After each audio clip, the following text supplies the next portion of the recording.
அடிப்படையை ஆடம்பரமாக்காமல் இருக்கக்கூடிய பெற்றோர்கள் வாழ்க்கையில் நல்ல பிள்ளைகளை உலகத்திற்கு தருகிறார்கள்.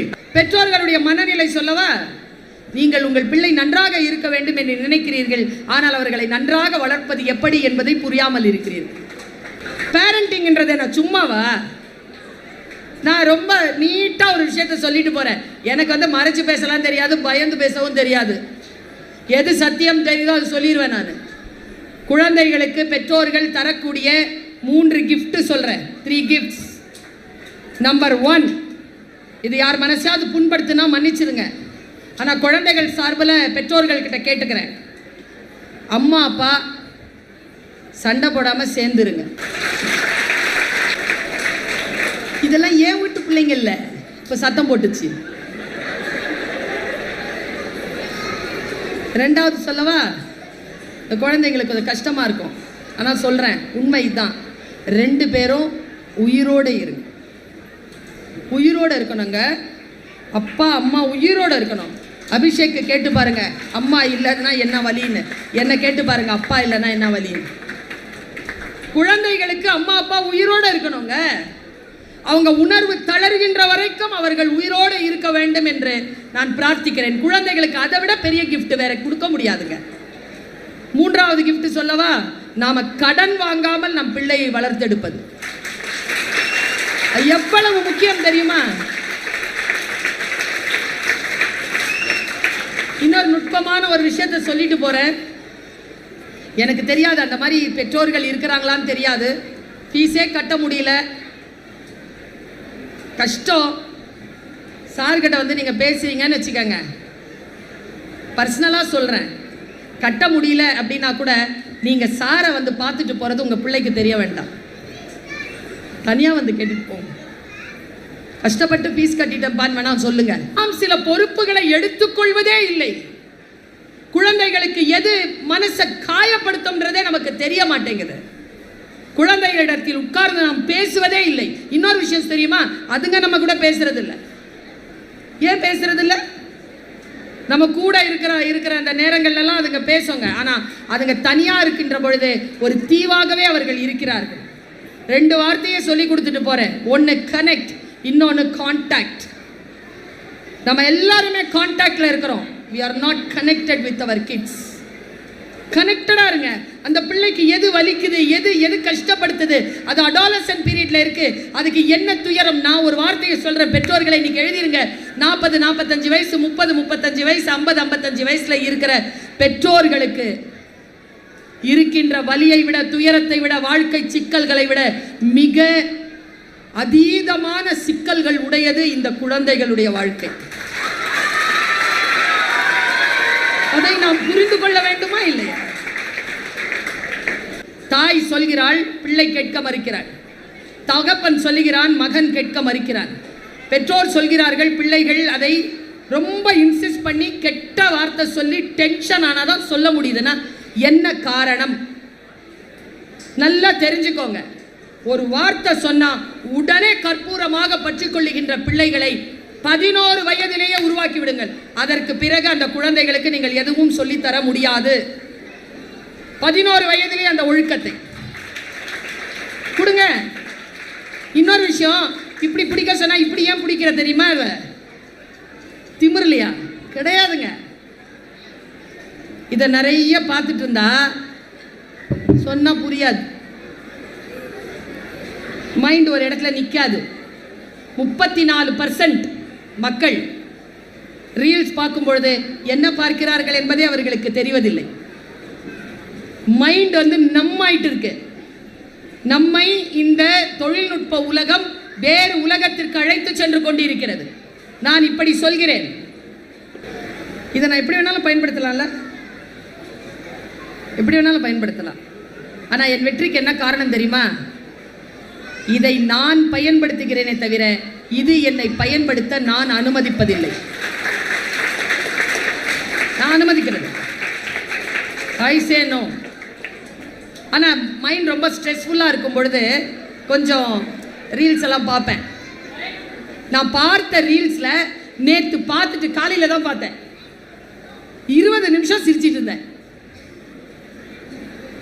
நினச்சி சிரிச்சிட்டு இருந்தேன். ஆனால் அது பயங்கரமான விழிப்புணர்வான ஒரு ரீல். அது 15 செகண்ட் தான். உங்களுக்கு புரியுதான்னு பாருங்க. 4 பசங்க உங்க வயசுல ஆத்தங்கரை ஓரத்தில் வந்து உட்கார்றானுங்க. 4 பேரும் ஹுடி போட்டிருக்கானுங்க. ஒருத்தன் கையில தண்ணி எடுத்துட்டு அப்படியே கீழே போட்டான்.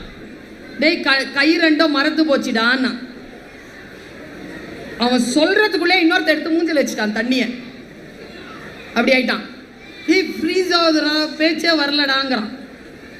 இன்னொருத்தல என்னடா இப்படி பயமுறுத்துறீங்கன்னா, இன்னொருத்தன் சொல்றான், டேய் என்னடா பயப்படுறீங்க, நான் இந்த தண்ணியில இறங்கி குளிச்சுட்டா அப்படின்னா. உடனே 3 பசங்கள்லாம் ஒருத்தன்ல, டேய் அது முடியாதுடா விட்றான்னு. ஏய் சொல்லு மச்சான், நான் இறங்குறேன்டா, நீ இறங்கிட்டேன்னு வச்சுக்க உனக்கு 500 ரூபா தரேன், இந்தா 500 ரூபா எடுத்து வை அப்படின்னு சட்டையெல்லாம் கழட்டிட்டு ஒரு துண்டை கட்டிக்கிட்டு தண்ணியில் விழுந்துட்டான். குளிச்சுட்டு எழுந்திரிச்சு வந்து 500 ரூபா கொடுறான்னு கேட்டான். மற்ற 3 பயல்களை தண்ணியே பார்த்துருக்காங்க. அதெல்லாம் அவன் செத்து போய் மறந்துட்டு இருக்கான். அவன் ஆவி கேட்குது 500 ரூபாவை. 500 ரூபா கொடுறா, 500 ரூபா கொடுறா. இந்த பசங்க பெட்டு கட்டி எப்படி போய் சாவுறானுங்கிறத இப்படி சொல்லிட்டாங்க. அவன் நான் சொல்லட்டுமா, அஞ்சுவது அஞ்சாமை பேதமை. எதுக்கு பயப்படணுமோ அதுக்கு பயப்படணும், எதுக்கு பயப்படக்கூடாதோ அதுக்கு பயப்படக்கூடாது. எங்கே பயம் கொள்ள வேண்டுமோ அங்கே பயம் கொள்ள வேண்டும். இப்படி சொல்கிறேன், உங்கள் குழந்தைகளை நீங்கள் வீரர்களாக வளர்க்க வேண்டுமே தவிர வன்முறையாளர்களாக வளர்த்தெடுக்க கூடாது. வீரத்துக்கோ வன்முறைக்கோ இருக்கிற ஒரே வித்தியாசம் என்ன தெரியுமா? கோபம் வந்தா உடனே அடிக்கிறவன் வன்முறையாளன், 2 வினாடி அந்த கோபத்தை நிதானிக்கிறவன் வீரன். கோபத்தை நிதானிக்கிறாயா, ஒரு 2 வினாடி அப்படி பிடிக்கிறியா, நீ உயர்ந்தவன். நான் 2 மரம் சொன்னேன்னு வச்சுக்கோங்க, அந்த 2 மரத்துல ஒரு மரம் சந்தன மரம். ஏன் தெரியுமா? சந்தன மரம் உயர்ந்தது,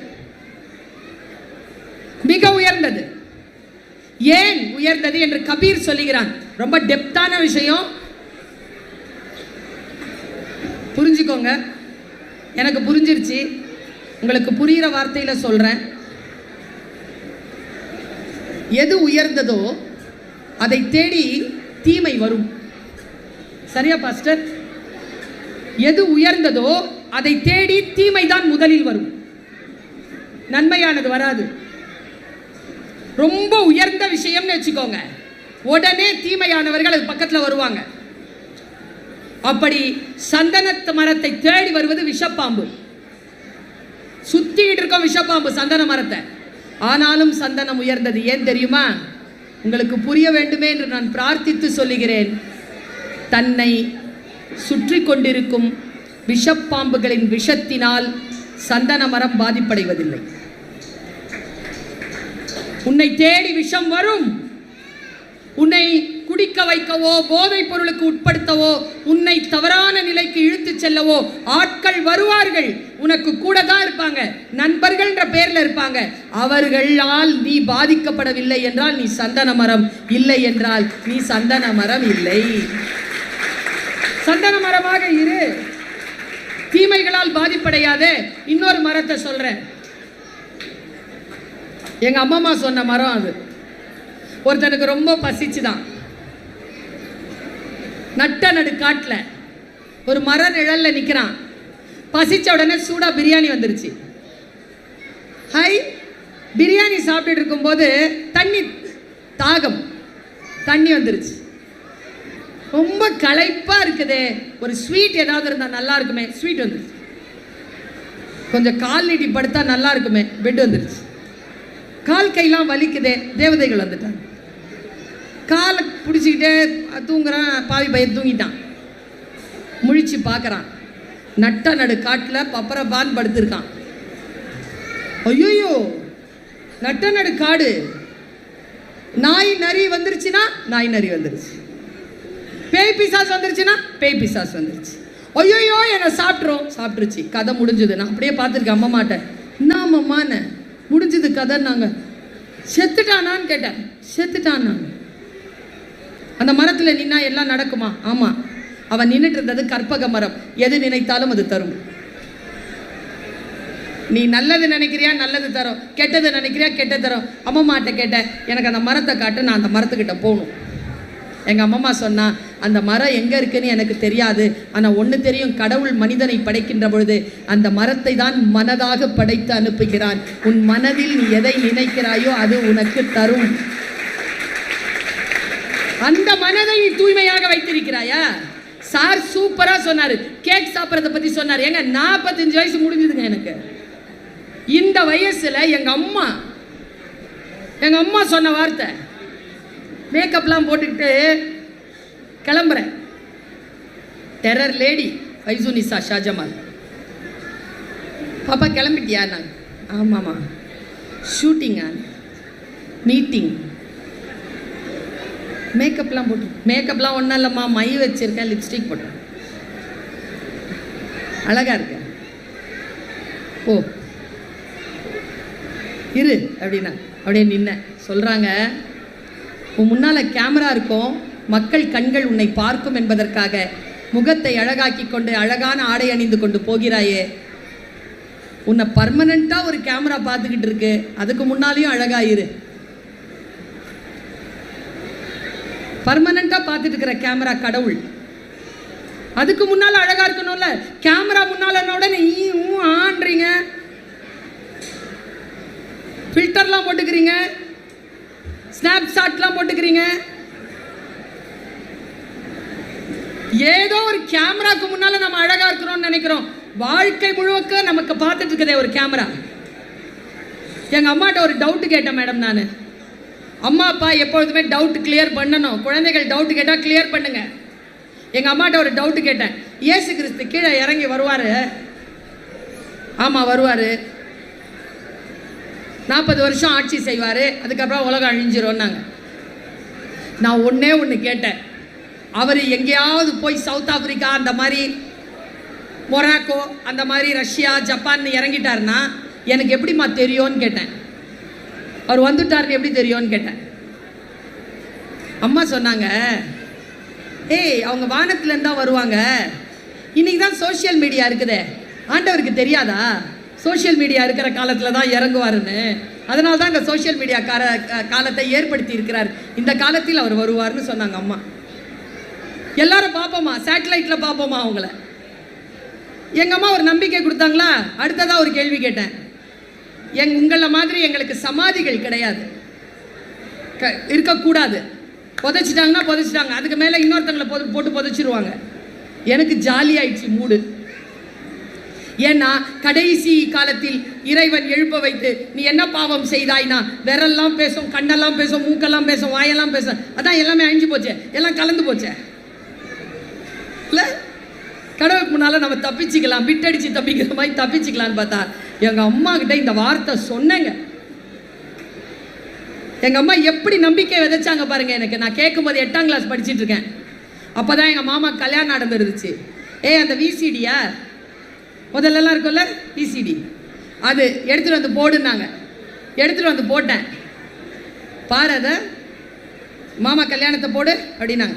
ப்ளே பண்ணேன். மாமா கல்யாணம், கார்லேருந்து மாமா இறங்குறாரு, வந்து நிற்கா முடியுது, எல்லாரும் சாப்பிட்றதுக்கு போகிறாங்க, சாப்பிட்றாங்க. அம்மா ஸ்டாப்னாங்க, நிறுத்திட்டேன்.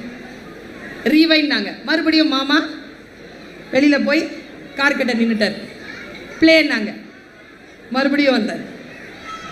ஃபார்வேர்ட்னாங்க, குடு குடு குடு போய் கல்யாணத்தை முடிச்சுட்டு சாப்பாட்டில் உட்காந்துருக்காரு மாமா. அம்மா சொன்னாங்க, ஒரு பொடிசு நீ 5 வருஷத்துக்கு முன்னால் நடந்த, 5 மாதத்துக்கு முன்னால் நடந்த கல்யாணத்தை ஸ்டாப் பண்ணி ரீவைண்ட் பண்ணி பாஸ் பண்ணி பார்க்குற, கடவுள் உன்னை ஸ்டாப் பண்ணி ரீவைண்ட் பண்ணி பாஸ் பண்ணி பார்க்க மாட்டாரா? சொல்லிச்சுங்க எங்கள் அம்மா. குழந்தைகள் கிட்ட பேசிக்கிட்டே இருங்க. எங்க பேசுறீங்க? குழந்தைகள் பேச வந்தாலே பேச மாட்டேன் என்று என்றைக்கு இருந்தோமோ அன்றிலிருந்து குழந்தைகள் நம்மிடத்தில் பேசுவதை நிறுத்தி கொண்டன. இதுல யார் யாரோ பேசுறாங்க, அதற்கு ரியாக்ட் பண்ணிக்கிட்டு இருக்குதுங்க. நாம் எங்கே பிழை செய்கிறோம்? நம் குழந்தைகளை நாம் கண்காணிக்கிறோமா? நம் குழந்தைகளுக்கு என்ன தேவை என்பதனை நிதானமாக விசாரிக்கிறோமா? அது என்ன குற்றவாளிகளா? இல்லையே. ஏதோ ஒரு விதத்தில் அவர்கள் சிக்கிக் கொண்டிருக்கிறார்கள் என்றால் அந்த சிக்கலை தீர்க்க வைப்பது யார்? அட்வைஸ் பண்ணா போதுமா? குழந்தை வளர்ந்துருமா? வளராது. Be with them. உடனிருங்கள், உடனிருந்து சொல்லுங்கள், அவர்களை கண்காணியுங்கள். கண்டிப்பதல்ல பெற்றோரியம், கண்காணிப்பதுதான் பெற்றோரியம். கண்காணித்து கடவுள் யார்? கடவுள் எங்கே இருக்கிறார்? எங்க அம்மா சொல்வாங்கங்க, வாசலில் நிற்கிறான், நீ சொல், அவன் உன்னை பாதுகாப்பான். நீ சொல்லலன்னா பாதுகாக்க மாட்டான். கேள், அவனிடத்தில் கேள். தட்டுங்கள், திறக்கப்படும். கேளுங்கள், கொடுக்கப்படும். கடவுள் என்னை கண்காணிக்கிறார் என்பது ஒன்றே போதும். பெற்றோரியம் என்பது நாம் பிள்ளைகளை கண்காணிக்க வேண்டும். நம் பிள்ளைகள் பறவைகள், சிறகை விரிக்கிறார்கள், விரிக்கட்டும், சுதந்திரத்தை சுவாசிக்கட்டும். சுதந்திரம் என்பது அடிமைப்படுவதற்கான வாயில் கிடையாது, அது வெற்றியின் வாசல். அந்த சுதந்திரத்தை அந்த குழந்தைகளுக்கு சொல்லிக் கொடுங்கள். சிறகை விரித்து அந்த குழந்தைகள் பறக்கட்டும். இதோ நான் சொல்லுகிறேன், நான் பென்சிலில் ஆரம்பித்த என் வாழ்க்கை, ஒரு பிடி டீச்சராக ஆரம்பித்த என் வாழ்க்கை இன்றைக்கு துணைத் தலைவர், இயக்குனர் என்று கிரீன் பென்ல வந்து நின்று இருக்கு. என் குழந்தைகளே, இந்த மாதிரி ஒரு கிரீன் பென் உங்களுக்காகவும் காத்திருக்கிறது. Try to take it and dare to sign it.